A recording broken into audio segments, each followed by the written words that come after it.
السلام علیکم، یہ کلاس 7 ہے، سبجیکٹ اردو، نظم شکر گزاری۔ اس نظم کے سوالات ہم نے کیے ہیں، اب ہمیں اس کا خلاصہ دیکھنا ہے۔ سوال: نظم شکر گزاری کا خلاصہ لکھیے۔ جواب: شاعر اس نظم میں اللہ کے نیک بندوں کے اوصاف، خصوصاً اللہ کے تئیں ان کی شکر گزاری کے کچھ امثال بیان کرتا ہے۔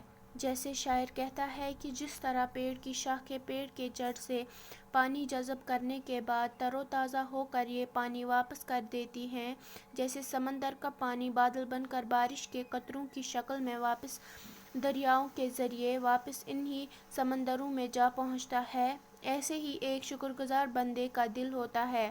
شکر گزار بندہ جب اللہ کی نعمتوں سے فیضیاب ہوتا ہے تو وہ اس کا اقرار دل اور زبان سے کرتا ہے۔ اس کا باوفا دل اللہ کے احسان پر خوش ہوتا ہے اور خندہ پیشانی سے اس احسان کو قبول کرتا ہے۔ اس کے دل میں اپنے محسن کی عزت اور محبت بڑھ جاتی ہے، اپنے محسن کے احسان اور مہربانیوں کو کبھی دل سے فراموش نہیں کرتا ہے، بلکہ یاد رکھ کر اپنے محسن کے تئیں شکر گزار رہ کر اپنی شکر گزاری کا حق ادا کرتا ہے۔